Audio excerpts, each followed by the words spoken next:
जय हिंद दोस्तों, आप सभी को फिर से हम लोग आए हैं रीजनिंग क्लास लेके। इससे पहले अगर आप लोग हमारे चैनल पर नए हैं तो चैनल को सब्सक्राइब कर लीजिए। वीडियो अच्छा लगे तो लाइक एंड शेयर अपने दोस्तों के साथ कीजिए। अगर इस वीडियो को आप लोग हमारे फेसबुक पेज पे देख रहे हैं तो हमारे फेसबुक पेज को फॉलो कर लीजिए। एंड अगर यूट्यूब चैनल पे देख रहे हैं तो हमारे यूट्यूब चैनल को सब्सक्राइब कर लीजिए, क्योंकि जब भी हम न्यू वीडियो डालें सबसे पहले आप लोग तक पहुंच जाए। चलिए देखते हैं आज का सबसे पहला सवाल क्या है, उसको बनाने का प्रयास करेंगे। सबसे पहले सवाल की ओर चलते हैं और बनाने का प्रयास करते हैं। सबसे पहला सवाल क्या है उसको देखिए आप लोग। सबसे पहला सवाल है 6:39 8:8 करेंगे। 6 जिस प्रकार 39 से संबंधित है उसी प्रकार 8 किससे संबंधित होगा। इस सवाल को बनेगा, इसमें लॉजिक क्या है देखिए एक बार। करेंगे 6 जिस प्रकार 39 से संबंधित है उसी प्रकार 8 किससे संबंधित होगा। इस सवाल को बनाइए आप लोग। चलिए देखिए इसमें लॉजिक क्या चल रहा है। 6 से 39 कैसे आएगा, आपको देख के कुछ इसमें लगना चाहिए कि 6 से 39 लाया कैसे लाया होगा। 6 का स्क्वायर आप लोगों को पता होगा तो बन जाना चाहिए। देखिए यहाँ 6 का स्क्वायर और जो 6 है ना इसका हाफ किया, तो 6 का हाफ क्या होता है 3 होता है। अब देखिए 6 का स्क्वायर 36, अगर प्लस 3 करते हैं तो देखिए 39 आ गया। देख रहे हैं, यहाँ नहीं समझे यहाँ समझिएगा। यहाँ 8 है तो 8 का स्क्वायर करेंगे प्लस। अब देखिए यहाँ 6 का हाफ किया था तो यहाँ 8 का हाफ करेंगे यानी आधा, तो 4 होगा ना। अब देखिए 8 का स्क्वायर 64 प्लस 4 8 करते हैं तो कितना होगा, यहाँ 68 आएगा। कितना आएगा 68। एक बार लॉजिक समझिए क्या है। देखिए जो अंक अवेलेबल था, देखिएगा 6 अवेलेबल है, इसका स्क्वायर किया है और जो जिसका स्क्वायर किया ना उसका हाफ किया है। तो 6 का स्क्वायर किया 36 आया और 6 का हाफ किया 3 आया। ध्यान से देखिएगा, 6 का स्क्वायर किया 36 आया और 6 का हाफ किया 3 आया। तो 36 और 3 कितना होता है 39, यानी 6 से 39 आ गया। अब यहाँ देखिए यहाँ 8 है तो 8 का स्क्वायर किया और 8 का हाफ, जैसे उसने 6 का हाफ किया था तो इसमें 8 का हाफ करेगा। तो यहाँ देखिए 8 का स्क्वायर 64 और 8 का जो हाफ होता है यानी 4, तो उसको 4 को जोड़ा तो 64 और 4 कितना होता है 68 होता है। यानी 6 जिस प्रकार 39 से संबंधित है उसी प्रकार 8 किससे संबंधित होगा 68 से संबंधित होगा। किससे संबंधित होगा 68 यानी 68 से संबंधित होगा।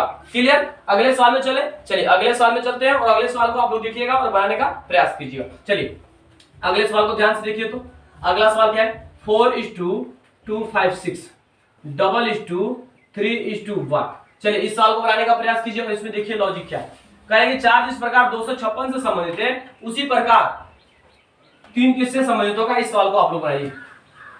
क्या लॉजिक है इसमें देखिए। तो 4 से 256 कैसे आएगा एक बार आप लोग चेक कीजिए। कह रहा है कि 4 जिस प्रकार 256 से संबंधित है उसी प्रकार 3 किससे संबंधित होगा। इस सवाल को आप लोग बनाइए और इसमें देखिए लॉजिक क्या चल रहा है। 4 से 256 कैसे आएगा एक बार आप लोग बनाने का प्रयास कीजिए सवाल को। चलिए देखते हैं इसमें लॉजिक क्या, ध्यान से देखिएगा। 4 का क्यूब गुने 4 किया है देखिएगा। तो 4 का क्यूब 64 और 4 गुने, तो 4 चौका 16 के 6 बच गया 1, 6 चौका 24 से कितना होता है 25। देखिए 256 आ गया। देख रहे हैं। अब यहाँ देखिए यहाँ 3 है तो 3 का क्यूब गुने 3, क्योंकि यहाँ 4 था तो 4 का क्यूब और उतना ही से गुना किया तो 3 का क्यूब 27 और गुने 3 करेगा। यानी 7 3 21 की एक हासिल 1 2 और 3 9 6 2 8 यानी 27 किया 81 यानी 81 यहाँ पे आएगा। क्वेश्चन मार्क में क्या आएगा 81। एक बार समझिए लॉजिक क्या है। ये जो 4 अवेलेबल ना तो 4 का क्यूब किया और 4 से ही गुना किया, तो 4 का क्यूब होता है 64 और 64 में 4 से गुना करेगा 256 आ गया। अब यहाँ देखिए यहाँ 3 है तो 3 का क्यूब किया, 3 का क्यूब होता है 27। देख रहे हैं 3 का जो क्यूब है 27 होता है और 3 से गुना कर दिया, यानी 3 का जो क्यूब आया 27 उसे 3 से गुना किया 81 आ गया। यानी 4 जिस प्रकार 256 से संबंधित है उसी प्रकार 3 किससे संबंधित होगा 381 से संबंधित यानी 81 से संबंधित होगा। इस सवाल का आंसर 81 जाएगा। यहां तक क्लियर हो गया होगा। अगले सवाल में चलते हैं और अगले सवाल को आप लोग बनाने का फिर से प्रयास कीजिए। अगला सवाल क्या है, करेंगे 12:100 13:1 कह रहे कि 12 जिस प्रकार 100 से संबंधित है उसी प्रकार 13 किससे संबंधित होगा। इस सवाल में लॉजिक क्या है आप लोग बनाने का इसको प्रयास कीजिए। कह रहे कि 12 जिस प्रकार 100 से संबंधित है उसी प्रकार 13 किससे संबंधित होगा। चलिए देखिए सवाल को। तो 12 से 100 कैसे लाया, चलिए बनाने का प्रयास कीजिए सवाल को। 12 जिस प्रकार 100 से संबंधित है उसी प्रकार 13 किससे संबंधित होगा। इस सवाल में लॉजिक क्या है आप लोग बताइए और बनाने का प्रयास कीजिए। चलिए देखते हैं इसमें लॉजिक क्या है दोस्तों। 12 से 100 कैसे आएगा एक बार देखते हैं, ध्यान से देखिएगा।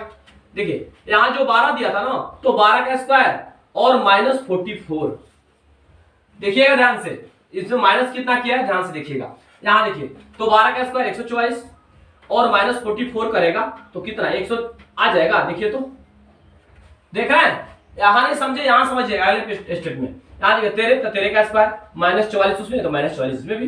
देखिए 13 का स्क्वायर 169 होता है और -44 करेंगे ना, समझिएगा ध्यान से। तो इसे घटाने चलते हैं, तो यहाँ 9 में से 4 गया 5 और 6 में से 4 गया 2, 1 के को, यानी क्वेश्चन मार्क पे 125 आएगा। कितना आएगा? 125। इसमें लॉजिक क्या था एक बार समझिए आप लोग। देखिए ये जो 12 लेवल था ना, इसका स्क्वायर किया था और 44 माइनस किया था। कितना माइनस? 44 माइनस किया था। तो 12 का स्क्वायर 144 होता है और 44 माइनस करेगा 100 आ जाएगा। यहां तक क्लियर? अब इसमें देखिए यहाँ 13 है तो 13 का स्क्वायर, और इसमें जब -44 तो इसमें -44, क्योंकि दोनों सेम लॉजिक जाना चाहिए। तो 13 का स्क्वायर 169 होता है और 169 में 44 माइनस करेगा यानी 125 आएगा। क्वेश्चन मार्क में कितना आएगा? 125 आएगा। यानी 12 जिस प्रकार 100 से संबंधित है उसी प्रकार 13 किससे संबंधित होगा? 13 125 से संबंधित होगा। किससे संबंधित होगा? 125 से संबंधित 13 होगा। अगले सवाल की ओर चलते हैं और अगले सवाल को आप लोग बनाने का प्रयास कीजिएगा। चलिए अगले सवाल को देखिए। अगला सवाल क्या है? 2:18 3:what?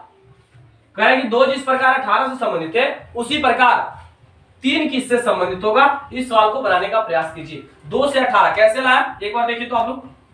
2 जिस प्रकार 18 से संबंधित है उसी प्रकार 3 किससे संबंधित होगा? चलिए इस सवाल को बनाने का प्रयास कीजिए और इसमें लॉजिक क्या है देखिए आप लोग। 2 से 18 कैसे आएगा दोस्तों? चलिए देखते हैं। यहां देखिएगा ध्यान से, यहां जो 2 है ना, 2 का क्यूब गुने 2 प्लस 2। देखिएगा इसमें बहुत बेहतर लॉजिक है। 2 का क्यूब कितना होता है? 8 गुने 2 करेगा प्लस 2 करेगा, तो 8 गुना 16 प्लस 2 करेगा कितना? देखिए तो 18 आ गया। देख रहे हैं? यहां नहीं समझे, यहां समझिए अगले स्टेप में। यहां 3 है, 3 का क्यूब गुने 3 और प्लस 3, क्योंकि 2 का किया था तो 2 किया था। यहां प्लस 3, यहां देखिए 3 का क्यूब 27 गुने 3 प्लस 3 यानी 27 किया 81, 81 प्लस 3 यानी 81 या 3 कितना आता है? 84। यानी क्वेश्चन मार्क पे क्या आएगा? क्वेश्चन मार्क पे 84 आएगा। कैसे आया समझिए। ये जो 2 अवेलेबल है ना, इसका क्यूब उस जो क्यूब आ रहा है उससे 2 से गुना प्लस 2 8। समझिएगा बहुत बेहतर लॉजिक इसमें। देखिए 2 का क्यूब किया, 2 का क्यूब 8 है, 8 में 2 से गुना किया, क्योंकि 2 का क्यूब किया ना तो 2 से गुना किया और 2 को ही जोड़ा है। तो यहां देखिए 2 का क्यूब 8 है, 8 में 2 से गुना किया 16 है और 16 है उसमें 2 जोड़ दिया तो कितना आ गया? 18 आ गया। क्लियर यहां तक? अब देखिए यहां 3 दिया है तो 3 का क्यूब 3 से गुना 3 जोड़। इसमें ट्रिपल लॉजिक था, लगातार सेम किया था, जो अंक से गुना किया था उसी को जोड़ा था। क्लियर? और उसका ही क्यूब किया था। तो देखिए यहां 3 का क्यूब आप देख रहे होंगे, 3 का क्यूब 27 और 27 में 3 से गुना किया तो 81 आया और 81 में 3 जोड़ा, क्योंकि लगातार गुना और क्यूब और जोड़ तीनों लगातार सेम चल रहा है। ठीक है? तो यहां 3 से गुना किया तो 81 आया, 81 में 3 जोड़ा 84 आया। यानी 2 जिस प्रकार 18 से संबंधित है उसी प्रकार 3 किससे संबंधित होगा? 3 84 से संबंधित होगा, यानी 84 से संबंधित होगा। अगले सवाल की ओर चलते हैं। अगले सवाल को देखिए। अगला सवाल क्या है ध्यान से देखिएगा। अगला सवाल देखिए 1:2 2:2 चलिए इस सवाल को बनाने का आप लोग प्रयास कीजिए कि इसमें लॉजिक क्या है। कह रहा है कि एक जिस प्रकार 2 से संबंधित है उसी प्रकार 2 किससे संबंधित होगा? इस सवाल को देखिए और बनाने का प्रयास कीजिए। आज का लास्ट सवाल हम लोग का है, इसको आप लोग बनाइए बेहतर से, इसमें बेहतर लॉजिक है, कोशिश कीजिए बनाने का, बनेगा आप लोग से। चलिए दोस्तों इस सवाल को देखिए आप लोग। कह रहे हैं कि एक जिस प्रकार 2 से संबंधित है उसी प्रकार 2 किससे संबंधित होगा? देखिए और बनाने का प्रयास कीजिए दोस्तों इस सवाल को। चलिए देखते हैं इसका लॉजिक क्या है, ध्यान से देखिएगा इस सवाल को। देखिए 1 दिया है ना, 1 का क्यूब गुने 1 प्लस 1। देखिएगा ध्यान से, इसमें ट्रिपल है, 1 का क्यूब किया, 1 से गुना किया, 1 को जोड़ा। देखिए ध्यान से, 1 का क्यूब 1 होता है, गुना 1 करेगा प्लस 1 करेगा, तो 1 में 1 से गुना करेंगे 1 होगा, प्लस 1 जोड़ेंगे कितना होगा? 2। देखिए तो 2 अवेलेबल है यहाँ, देख रहे हैं? यहां नहीं समझे, यहां समझिएगा। यहां देखिए 2 है तो 2 का क्यूब गुने 2 प्लस 2, तो 2 का क्यूब 8 होता है, गुने 2 करेगा प्लस 2 करेगा, तो 2 का क्यूब 8, 8 में 2 से गुना करेगा 16, 16 में 2 जोड़ेगा कितना? 18। यानी यहाँ कितना आएगा? यहाँ क्वेश्चन मार्क पे 18 आएगा। कैसे आएगा एक बार समझिए आप लोग, कैसे है समझिए दोस्तों। यहाँ देखिए जो 1 दिया था ना, तो 1 का क्यूब किया है और 1 से गुना किया है और 1 को जोड़ किया है। तो देखिए 1 का क्यूब क्या होता है दोस्तों? 1 होता है, और 1 से गुना करेगा तो कितना आएगा? 1 आएगा, और उसी योग को जोड़ेगा। तो 1 में 1 का क्यूब किया, 1 से गुना किया और 1 को जोड़ दिया, तो यहाँ कितना आया? 2 आया। अब यहाँ देखिए, यहाँ 2 है तो 2 का क्यूब करेगा, 2 से गुना करेगा और 2 को जोड़ेगा, तो 2 का क्यूब होता है 8, 8 में 2 से गुना करेगा यानी 16। क्लियर? 8 में 2 से गुना करेगा 16 होगा, क्या देख रहे हैं? अब देखिए 16 में 2 जोड़ेगा क्योंकि 2 का क्यूब किया था, 2 से गुना किया था, 2 को जोड़ेगा।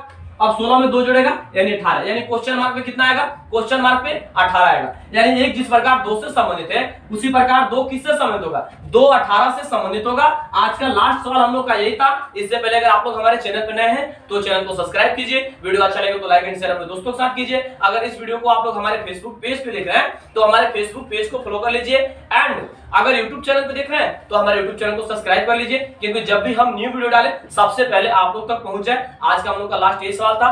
तब तक आप लोग रिवाइज कीजिए, फिर से कल मिलेंगे नए क्लास में नए जुनून के साथ। आप लोग सवाल को रिवाइज करते रहिए, बनाते रहिए। जय हिंद दोस्तों।